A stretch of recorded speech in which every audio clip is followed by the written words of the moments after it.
एक बार फिर आपका स्वागत है डॉक्टर एचपी हेल्थ शो में। जैसे हमने पिछली बार आपको बोला था कि किडनी प्रॉब्लम हम डिस्कस कर रहे थे। नाउ आपको ये पता चल गया कि किडनी प्रॉब्लम्स क्यों होती हैं, इनको कैसे प्रिवेंट किया जा सकता है, कैसे इनका इलाज मेडिसिन से किया जा सकता है। लेकिन एक बात तो बड़ी क्लियर है कि जब इसको हम बोलते हैं chronic renal failure, kidney damage हो गई है सारी, क्रेटिनिन लेवल बढ़ा हुआ है, तो इसके दो ही इलाज हैं जो मेरे को समझ आती है कि एक ट्रांसप्लांट और एक डायलिसिस। क्यों डॉक्टर हिलाल? हाँ बिल्कुल, ये एक स्टेज पे डिपेंड करता है कि किडनी, जिसको हम पुराने ज़माने में ESRD बोलते थे, and stage renal disease, and आजकल वो हम टर्म यूज़ कम ही करते हैं, वी से इट एज CKD स्टेज 5। कि जब ये एक ऐसी स्टेज होती है किडनी की कि जब किडनी ये 15% से कम काम करती है। तो जब उससे ऊपर होता है तो ये किडनी चाहे कितनी भी, चाहे 20% हो, 30% हो, ये बहुत हद तक अपनी बॉडी का, जो हमारी बॉडी का मतलब रिक्वायरमेंट्स होती हैं वो फुलफिल करती है। 100% तो नहीं, बट एक स्पेसिफिक नहीं। बट जब ये इसकी फंक्शन 10-15% से कम हो जाती है, अब ये नहीं कर पाती है, दैट मीन्स कि हमें अब रिप्लेसमेंट की ज़रूरत है, हमें कुछ और की ज़रूरत है ताकि ये जो बॉडी का मैकेनिज्म है ये चलता रहे। क्योंकि किडनी की बहुत सारी फंक्शंस होती हैं। एक तो हम एक्सक्रीटरी फंक्शन बोलते हैं कि जो हम यूरिन पास किया, इसके थ्रू हम बहुत सारे टॉक्सिन्स किडनी बाहर निकालती है। और भी बहुत सारे फंक्शंस होते हैं किडनी के, जैसे कि कुछ हार्मोन्स किडनी में बनते हैं, कुछ जो हमारी बॉडी का मतलब बैलेंस होता है, fluid balance, acid base balance, electrolyte balance, ये सारा किडनी मेंटेन करती है। सो ये बहुत सारे फंक्शंस होते हैं किडनी के। ये डिटेरियोरेट हो जाता है जब किडनी 10% से फंक्शन कम हो जाए। तो अब डेफिनेटली अगर कम हो गया, दैट मीन्स किडनी अब नहीं कर पाती है, इसको टॉलरेट नहीं कर पाती, तो इसकी कॉम्प्लिकेशंस आएंगी, और वो लाइफ थ्रेटनिंग कॉम्प्लिकेशंस होती हैं जिनसे जिंदगी जा सकती है पेशेंट की। जैसे मैं एग्जांपल दे सकता हूं कि यूरिन बाहर ना निकाल पाए तो फ्लूइड जमा हो जाएगा बॉडी में, इसको हम फ्लूइड ओवरलोड बोलते हैं। तो इसमें लंग्स में पानी जमा हो सकता है, बहुत फैटल कंडीशन है।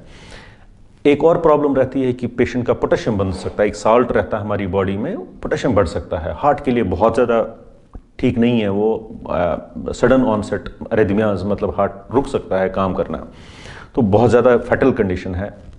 एसिड बेस बैलेंस हमारा डिस्टर्ब हो जाता है, उसकी वजह से पेशेंट को प्रॉब्लम्स आ सकती हैं, वो भी फैटल कंडीशन है, हार्ट को रिलेटेड के हार्ट का फंक्शन रुक सकता है।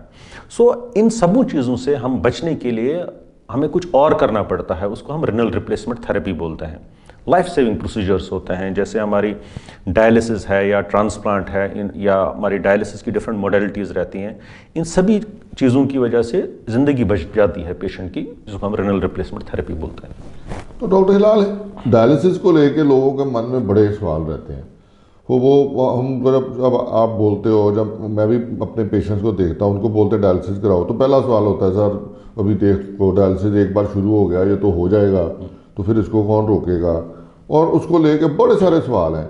आप ज़रा बताइए हमारी ऑडियंस को कि dialysis is not that bad which they think. Dialysis एक ऐसा प्रोसीजर है जिससे ज़िंदगी बच जाती है, it is a life saving procedure.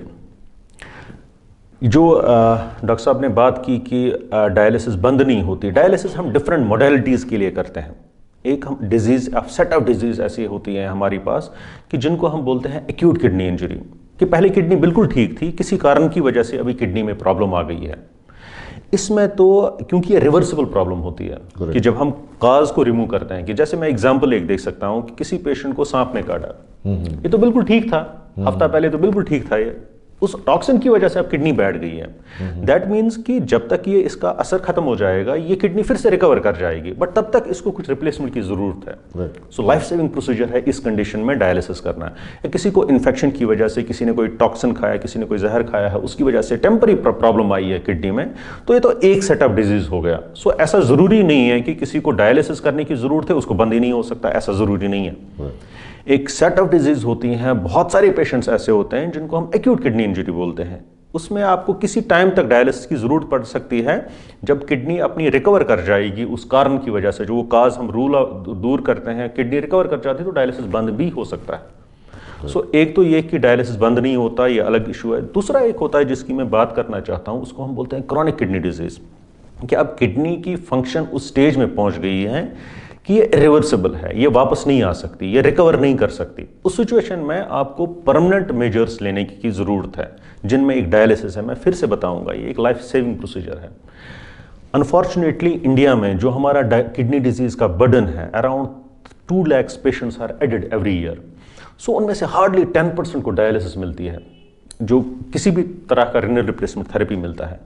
बहुत सारे एक यंग पेशेंट्स, मतलब ऑल एज ग्रुप्स में हम देखते हैं कि जो नहीं मानते हैं कि यही मिसकंसेप्शंस लेके कि हमारे पास डायलिसिस की तो फिर तो बचना ही नहीं है। कुछ तो ऐसे बोलते हैं कि डायलिसिस से ही मर जाता है। होता उल्टा है कि उनकी प्रॉब्लम्स ऐसी होती है कि डायलिसिस की रिक्वायरमेंट होती है, बट मिसकंसेप्शंस ये है कि डायलिसिस की वजह से मर जाता है इंसान।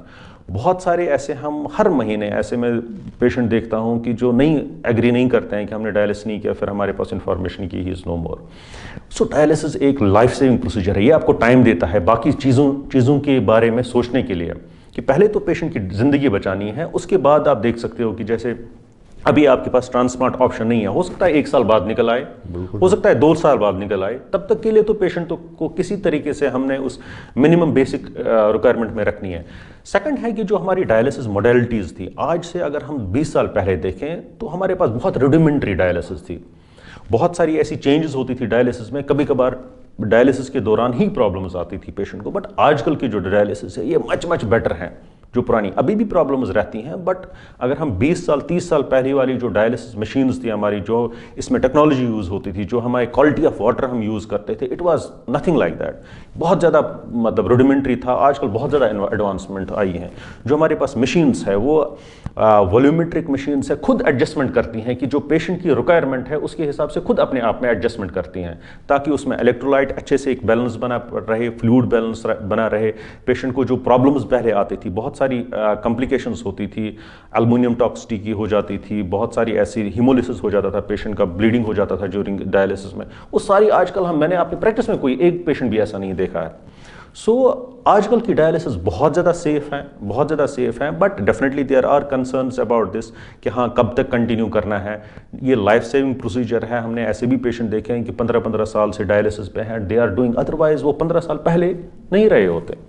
सो लाइफ सेविंग प्रोसीजर है dialysis. There are misconceptions unfortunately, and एक इस प्रोग्राम के मैं इसके साथ बोलना चाहता हूँ कि मैं अगेन बता रहा हूँ कि डायलिसिस एक लाइफ सेविंग प्रोसीजर है। हमें इसके बारे में एक अच्छे तरीके से, मतलब ठंडे दिमाग से सोचना चाहिए उस टाइम पे, कि एक इम्पल्स में किसी लेमन की बातों में ना आके एक एक्सपर्ट से बात करें। आप सेकंड ओपिनियन ले सकते हैं, एक डॉक्टर से जाके दूसरे से पूछ सकते हैं, बट एक लेमन की किसी और की बात कि मेरे किसी पेशेंट को प्रॉब्लम हुई थी, हमारी मेजॉरिटी रिजेक्शन इसी पे होती हैं कि उसका तो ये हो गया था, कि हर एक की पेशेंट की डिफरेंट प्रॉब्लम्स होती हैं।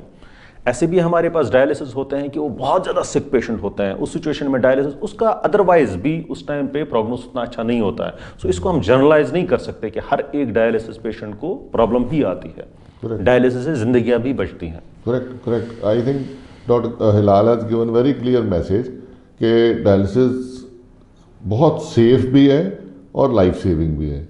सेफ इन द सेंस कि now we have so much better machines and better technology, जिसके साथ ये डायलिसिस इजी है। कोई ऐसा घबराने वाली कोई मिथ अपने दिमाग में मत रखो।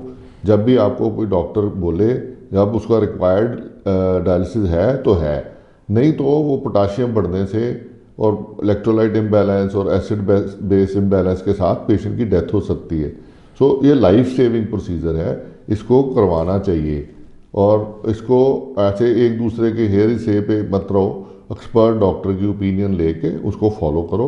और फिर भी अगर आपको कोई सवाल है तो अपने डॉक्टर से पूछो, क्लैरिटी करो, लेकिन इसको डिनाई मत करो। इसके साथ आपकी ज़िंदगी बच सकती है। सो आई थिंक ये तो आपने बड़ा अच्छा, आई थिंक लोगों को ये पता चल जाएगा आप डायलिसिस के बारे में कुछ बहुत सारे आपने इतने अच्छे ढंग से बता दिया।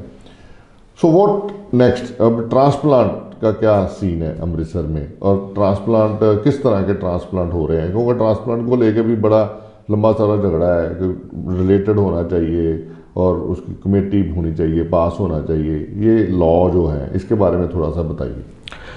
ये जो हमारे लॉज है, अनफॉर्चुनेटली जो इंडिया में मतलब बीच में कुछ एक ऐसा भी टाइम आया था कि इसमें बाकी जो कुछ ट्रांसप्लांट्स ऐसे कुछ सेंटर्स में हुए थे जो नहीं होने चाहिए थे, तो गवर्नमेंट ने इसको कम करने के लिए एक ह्यूमन ऑर्गन ट्रैफिकिंग एक एक्ट बनाया था, प्रोक्योरमेंट एक्ट एक बनाया था, उसकी डिफरेंट टाइम्स में 92 में 2011 में इसमें थोड़ी चेंजेस लाई गई।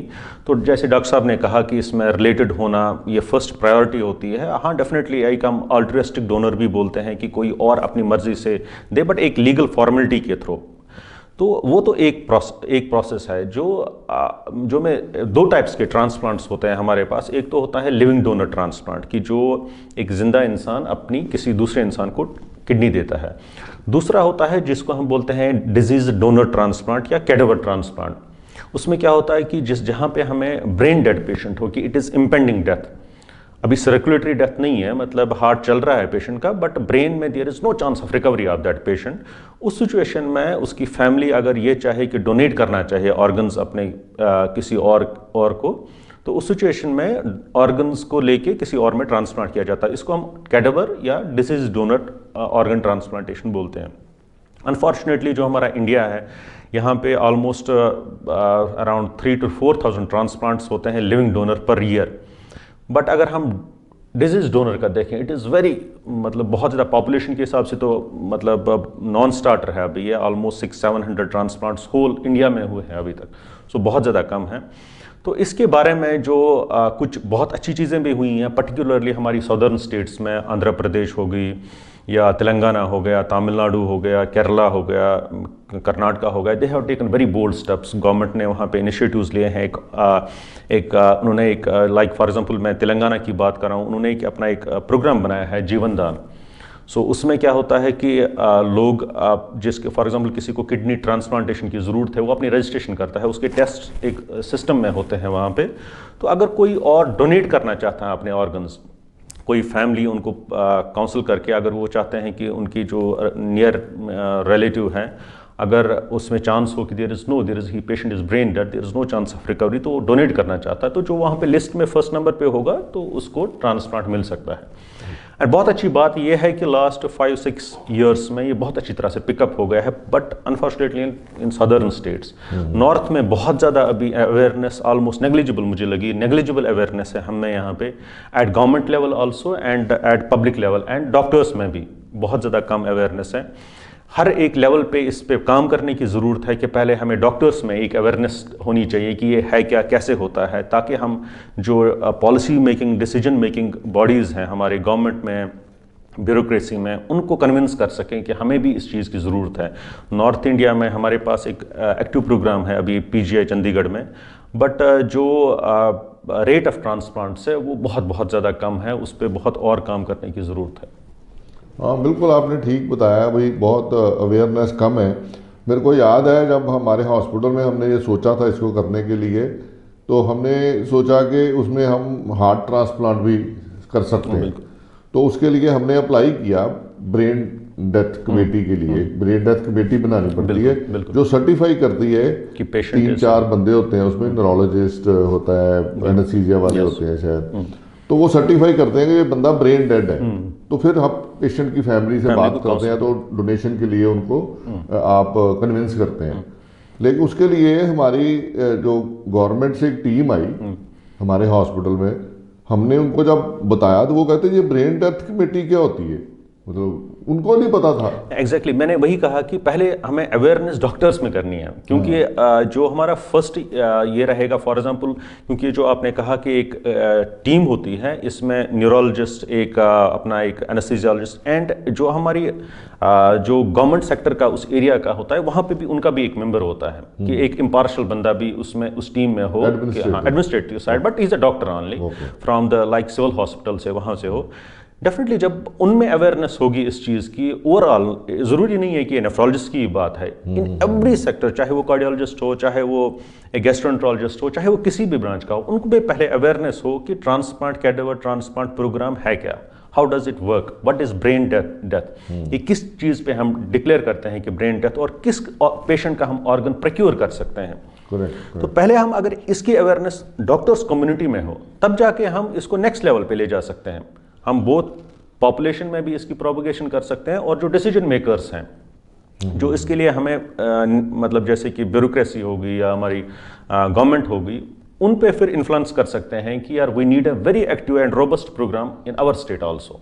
करेक्ट, आई थिंक बहुत अच्छा पॉइंट बताया, और लोगों को भी हम इस चैनल के थ्रू, इस प्रोग्राम के थ्रू हम ये कहना चाहेंगे कि अपना ऑर्गन ट्रांसप्लांट के ऊपर ध्यान दें और अपनी ऑर्गन्स डोनेट करें, क्योंकि आपकी एक जो बॉडी है ये बहुत सारी, जैसे 2 किडनीज हैं तो 2 पेशेंट्स को आप उसको लगा सकते हो, कॉर्निया है, पेंक्रियास है, लिवर है, हार्ट है, तो कितने पेशेंट्स को एक बॉडी के जरिए हम नई ज़िंदगी दे सकते हैं।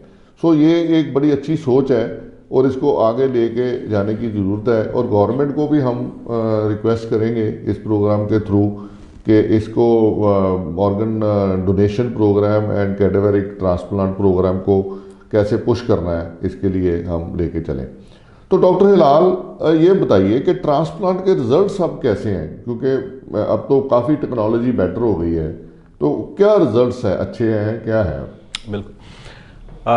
ये जो रिनल ट्रांसप्लांटेशन है ये अराउंड 5th डिकेड में, जो लास्ट सेंचुरी थी उसमें स्टार्ट हुए थे। तो अगर हम उनको कंपेयर करें आज के, बट इट इज़ ऑलमोस्ट मतलब 100%, मतलब बहुत ज़्यादा इसमें चेंजेस आ गई हैं। और इसका एक बहुत ज़्यादा असर इस पर रहा कि हमें पता चला कि हमें किस डोनर को लेना चाहिए। एक तो उस पर हमें ये कर, और हमारे पास कुछ ऐसे टेस्ट्स आ गए जिसमें हम पहले ही हमें पता चल जाता है कि ये जो पेशेंट है इसकी जो जिससे हमने किडनी लेनी है, जिसको देनी है किडनी, क्या ये मैच करेगी, क्या ये आने वाले टाइम में कुछ प्रॉब्लम तो नहीं करेगी। अगर प्रॉब्लम करेगी तो उसके लिए हम पहले ही मेजर्स लें।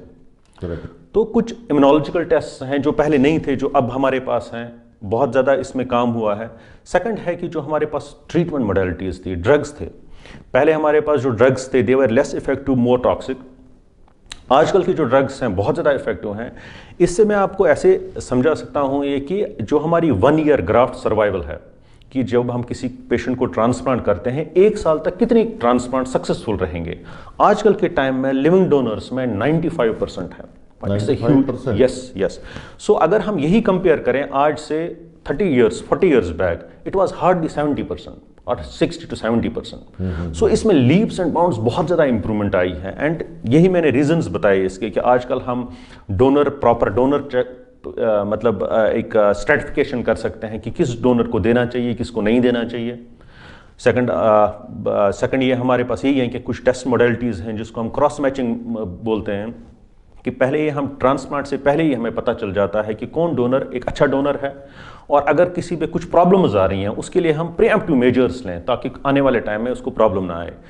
थर्ड है कि यही कि हमारे पास बेटर मॉडलिटीज़ आ गई, जो ट्रांसप्लांट सर्जरी में भी बहुत सारी रिवोल्यूशनाइज हो गई है, कि लेस ट्रॉमेटिक सर्जरीज होने लगी। एंड उसमें भी बहुत उन सब मेजर्स की वजह से हमारे पास जो आजकल के जो ट्रांसप्लांट प्रोग्राम्स हैं they are very very very successful. तो डॉक्टर हिलाल, ट्रांसप्लांट के बाद कोई मेडिसिन भी खानी पड़ती हैं? हाँ, डेफिनेटली ये एक्चुअली जो हमारी बॉडी में बहुत सारे ऐसे मैकेनिज्म्स होते हैं कि हमारी बॉडी नहीं करती है एक्सेप्ट कि कोई भी फॉरेन चीज़ हो। ये एक डिफेंसिव मैकेनिज्म है। कोई बैक्टीरिया आया तो बॉडी इसको एज फॉरेन लेती है और उसको डिस्ट्रॉय करती है, हमारी इम्यूनिटी, जिसको हम इम्यूनिटी बोलते हैं। तो डेफिनेटली जब हम कोई ऑर्गन एक पेशेंट से लें और वो दूसरे में लगाएं तो इसकी बॉडी भी रिएक्ट करेगी, वो इसको निकालने की कोशिश करेगी, क्योंकि ये इसके लिए फॉरेन है, ये इसके लिए अपना बॉडी का पार्ट नहीं है। तो इस इम्यूनिटी को थोड़ा सा हमें कम करना पड़ता है ताकि ये बॉडी में एडजस्ट हो जाए। सो ये जो दवाइयाँ होती हैं उनका प्राइमरी मकसद यही होता है, मेन रीज़न यही रहता है कि ये जो बॉडी की इम्यूनिटी है किसी लेवल तक थोड़ा सा कम रहे, ताकि इस बॉडी को रिजेक्ट ना, जो नया ऑर्गन हमने लगाया ये रिजेक्ट ना हो जाए। और इसकी भी अपनी लेवल्स होती हैं। जो फर्स्ट 3 मंथ्स होते हैं उनमें बहुत हाई इम्यूनोसप्रेशन लगता है, जिनको ये दवाइयाँ हम बोलते हैं। उसके 6 मंथ्स के बाद और थोड़ा कम, 1 साल के बाद it is done minimal immunosuppression. क्योंकि अगर ये ज़्यादा टाइम होता है कि जिसको हम रिजेक्शन बोलते हैं, कि बॉडी इसको रिजेक्ट करे, सबसे ज़्यादा टाइम इसी टाइम में होता है, first 3 months and then next 6 months में उसमें कम रिस्क, 1 ईयर में। अगर 1 ईयर तक इसने कर दिया तो आने वाले टाइम में भी रिजेक्शन का चांसेस बहुत कम होते हैं। तो फिर जो ये दवाइयाँ होती हैं ये नेग्लिजिबल बेसिक दवाइयाँ बन जाती हैं फिर। सो बहुत घबराने वाली वो बात नहीं है, लंबा चेर दवाई खानी पड़ती है। बिल्कुल। तो I think the message is now very loud and clear कि ये जो किडनी डिजीज़ है ये इसको इलाज है, इसका अच्छा खासा इलाज है। पहले तो दवाइयों से, अगर दवाइयों से नहीं बात बन रही तो रीनल रिप्लेसमेंट थेरेपी हम उसको, जैसे डॉक्टर हिलाल ने बताया, डायलिसिस, एंड उसका फिर वेट करके किडनी ट्रांसप्लांट। सो किडनी ट्रांसप्लांट से डरना नहीं, किडनी ट्रांसप्लांट के बड़े अच्छे अब रिजल्ट्स हैं जैसे इन्होंने बताया। एंड कैडेवरिक ट्रांसप्लांट अगर हमारे आ जाए तो फिर तो काफ़ी ज़्यादा प्रॉब्लम सॉल्व हो जाएगी। So I think doctor Hilal, thank you very much. Thank you. आपने बड़े अच्छे ढंग से और अच्छे विस्तार तरीके से हमें सबको ये बताया। आई एम श्योर कि लोगों को इसके बारे में अब काफ़ी क्लैरिटी हो गई होगी, लेकिन अगर फिर भी कोई भी सवाल, कोई भी क्वेश्चन आपके मन में है तो हमें भेजिए इस चैनल पे। हम कोशिश करेंगे कि हम कोशिश क्या, यकीन से हम आपको उसका जवाब देंगे। डॉक्टर हिलाल से उनसे पूछ के हम आपको उनका जवाब देंगे। So remain in touch and thank you very much for listening and हमारे साथ जुड़े रहने के लिए। मिलते हैं नेक्स्ट एपिसोड में। Thank you so much. Thank you.